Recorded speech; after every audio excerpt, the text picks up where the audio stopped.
Hey friends. So this week is Infertility Awareness Week. I was unaware of that. Apparently I have to let Facebook tell me what's what. So I saw it on Facebook and I just thought, what a perfect opportunity for me to share a little bit of my journey as far as fertility goes. So my husband and I got married. I was 22, he was 23. He would have been super stoked if we had gotten pregnant on our wedding night. I'm just saying, he wanted to start that family super fast. I did want a family. I just wanted to maybe take it a little bit slower than that. But we did start trying to have a baby before our 1-year anniversary. We were ready to go.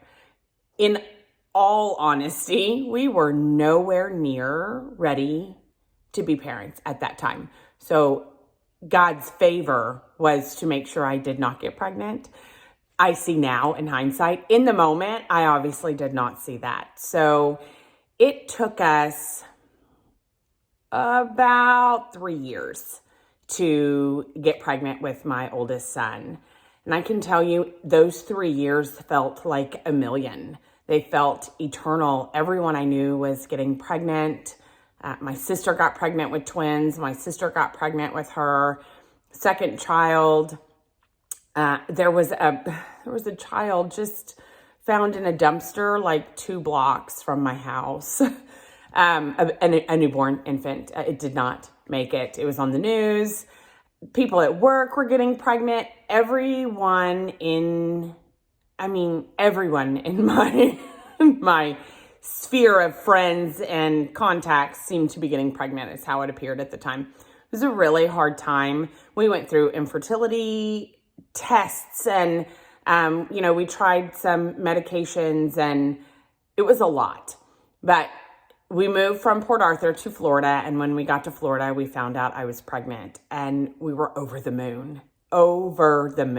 Had our first ultrasound. We found out that it was a boy and we were excited because it was going to be the first boy in the family. So we were super stoked. And then I got a call from the doctor and the doctor said, wanted to let you know, we found something in the ultrasound and your baby appears to have a choroid plexus cyst on his brain. And I was in complete shock. And I was like, okay, what does that mean? I had just sat down to have like a bowl of Frosted Flakes. So my cereal's getting soggy. And I was like, okay, what does that mean? And they were like, well, the baby could be born with Down syndrome, severely mentally retarded, just mentally slow, severely disabled, you could lose the baby. The baby could, you could have a miscarriage, or the baby could be fine. So that kind of was a lot to take in. This baby that I had prayed for and tried for so long, I was potentially going to lose. So I had to wait 2 weeks from that phone call to when I was going to be able to go have the level 2 ultrasound. I called my husband that day and I was totally calm. I was in complete shock and called him. He was in the Coast Guard at the time, called him at his unit. And when you hear your person of comfort's voice, right? That's when all of your guard is let down. And so I started immediately sobbing as soon as he said, hey babe. I went into blubbering and I was telling him the whole story, but of course he couldn't understand anything coming out of my mouth.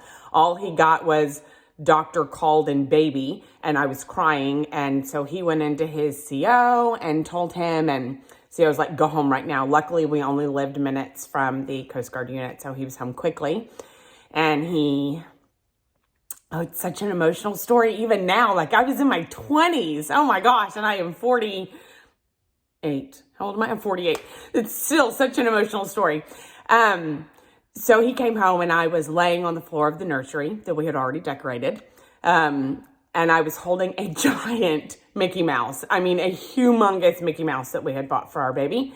And I was hugging it and I was in the fetal position and I was just crying uncontrollably on the floor. So at that time, my husband and I did not attend church. I grew up in the church and I was a Christian. Not really sure where my husband exactly stood at that time, but he was not following after Jesus. So for the first time in our married life, he prayed out loud. We had never done that before, even over a meal. We had never even prayed over a meal out loud before. So first time, because why? Because God wastes nothing. It may not have been God's choice for that to happen, but he certainly wasn't going to waste it. It wasn't his choice maybe for me to have fertility issues, but he wasn't going to waste it. And he took all of those experiences and he said, I'm going to use that to bring my children home. And that's what he did. He used that moment to get us connected. And I was immediately like, we got to go to church. We have to find a church. I need church people because that's what I knew. That's what I knew would help. So we visited a few churches, but pregnancy is not a great time to visit churches because I would walk in and go, oh, this place is hot. We got to leave. We can't be a member here. Or this place smells funny because your smells are heightened when you're pregnant. We can't go here. It stinks. These were the things. Anyway, we went, had our level 2 ultrasound, and the cyst went away. It was gone. And we believed that it was a miracle because we prayed for one and we believed the Lord answered that. So I thought, oh, okay, so great. Fertility issues are behind us now. And the rest of the children are going to come quickly. I wanted like 5 or 6 kids. My husband wanted 2, but he was willing to go for 3 if we had 2 of the same gender. So first one was a boy. I prayed the second one would be a boy. And then I prayed that the third ones would be triplet girls because then I'd get 5 and I'd be kind of close to my number. So we believed it was no problem. So my son was 9 months old. We decided, okay, it's time. We're going to try for that next baby. And then it began. So I was 26 years old when we started trying for baby number 2. And I waited for it every month, even when we were adopting our babies or fostering children. I still had that hope that I would get pregnant again until I turned 40. And I had to have a full hysterectomy at 40. So for those of y'all that do the math problem, that is 168 months that I was disappointed when I wasn't pregnant. 168 months of disappointment. There were joys in there for sure. We were blessed to adopt 2 children. One through an adoption agency and one through the foster care system. Huge blessing. We were also blessed to foster 7 other children for different periods of time, not all together at the same time. But we were blessed to do that. And it was amazing. And my sadness over not getting pregnant does not take away from my joy of having all of the kids I've had. Now, I wanted 5 or 6. But if you count my 7 foster kids, I had 10. 10 children I got to love. 10 children that are eternally in my heart forever. Obviously, far outweighed what I had asked God for. Sometimes when God gives us what we ask for, it doesn't look the way we thought it was going to look, right? I remember when I was trying for baby number 2. And that's when at the very beginning, Lance was 9 months old and we were trying for baby number 2. And I remember at that time we were going to church. So I was pouring into the scriptures, and there's a scripture in Hebrews. It's Hebrews 11 through 12. It says, and by faith, even Sarah, who was past childbearing age, was enabled to bear children because she considered him faithful who had made the promise. And so from this one man, and he as good as dead, came descendants as numerous as the stars in the sky and as countless as the sand on the seashore. So the beginning part of that, Sarah was past childbearing years. I can't tell you how many times I prayed, oh Lord, please don't let me be Sarah. Please don't let me be Sarah. It was a great encouraging story, and people would bring up Sarah to me all the time. And I'm like, thank you. But I don't want to be in my 80s or 90s and have a baby. I wanted the baby now, right? So needless to say, that scripture was not super helpful. It was not super helpful.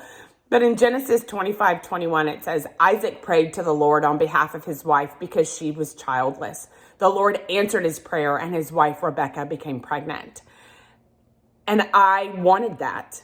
I wanted that scripture to be true for me, that my husband would pray me pregnant, right? There's so many scriptures. I mean, there's so many people in the Bible. You know, Sarah, Hannah, Rebecca. I mean, they all struggled with fertility and were blessed with children. And I prayed for that. You know, I prayed. Psalm 20:1-4 is one of the scriptures I hung on to. May the Lord answer you when you are in distress. May the name of the God of Jacob protect you. May he send you help from the sanctuary and grant you support from Zion. May he remember all your sacrifices and accept your burnt offerings. May he give you the desire of your heart and make all your plans succeed. Here's the thing. So though I didn't ever get pregnant again, I did get it once, but I didn't ever get to have it again. The desire of my heart to be a mama, God gave that to me. I just had to be open and obedient to how he called me to go about it. And I think of the story of Dolly Parton.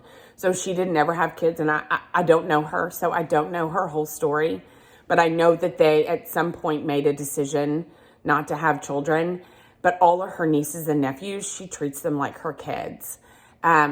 Kids that she meets at her theme park, she loves on like her kids. That's what God called her to do. That's where she needed to be obedient, whether she had the children or not, right? You just have to be, you have to persevere. You have to be obedient to what God calls you to.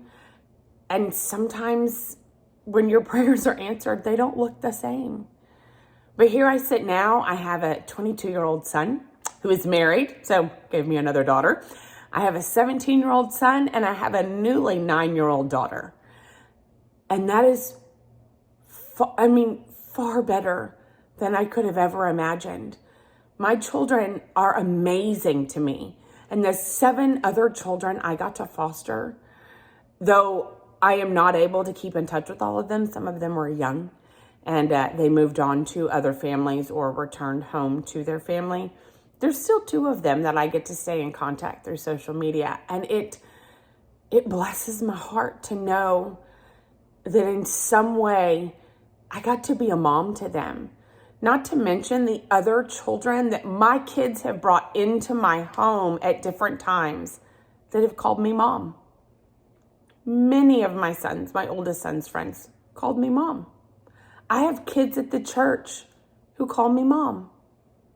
So it may not look the way I thought it was going to look, but it's better because God uses everything for his good. So if you know someone who is struggling with infertility, be kind to them, be gentle, love them, support them, cry with them, hold them with no words if that's what they need. You can't fix it. You can't fix it for them. So don't try. Don't try. Nothing you say is going to make them feel better. It doesn't have to. Just love them. It's hard. Validate their pain. It's hard. There shouldn't be shame in the pain of infertility. Just because there's pain with infertility doesn't mean we don't know we're blessed in other ways. I never for 1 second doubted I was a blessed human. It didn't mean I didn't hurt that I wasn't a mama. I did. It hurt. It hurt even when I became a mom and I wanted more. It didn't mean I didn't feel blessed. It didn't mean I didn't believe that my life was good. It meant that there was something more. I believed I was supposed to have more, and it was painful in the wait. It was painful. There's no shame in that. If you are someone who is struggling with infertility, let me encourage you to reach out to people. Reach out to God. Do not walk this alone. You don't have to. We weren't meant to. There are people that will love you through, and there's nothing wrong with telling someone exactly what you need. Hey, I don't need your words right now. I just need you to sit with me. I just need you to cry with me. Do you have a Kleenex? I need your Kleenex. Will you hold my hand? Will you pray with me? Will you pray for me because I don't have words to pray? Will you help me find scripture? These are all things you can ask people for. Don't be afraid or ashamed to reach out. You weren't meant to do this life alone. We weren't meant to walk our struggles alone. God is here for you. God will put people in your life that can help you, but you have to let them. I hope that you go out today, whether you are the one struggling or you know someone who is. I hope that you pray. I hope that you give someone a little extra love. If you're struggling with infertility and you know someone else who is struggling, go give them a hug today. Go give them a hug. It's going to be okay. Regardless of the outcome, it's going to be okay. Y'all go. Have a blessed day. Get outside and enjoy what God created.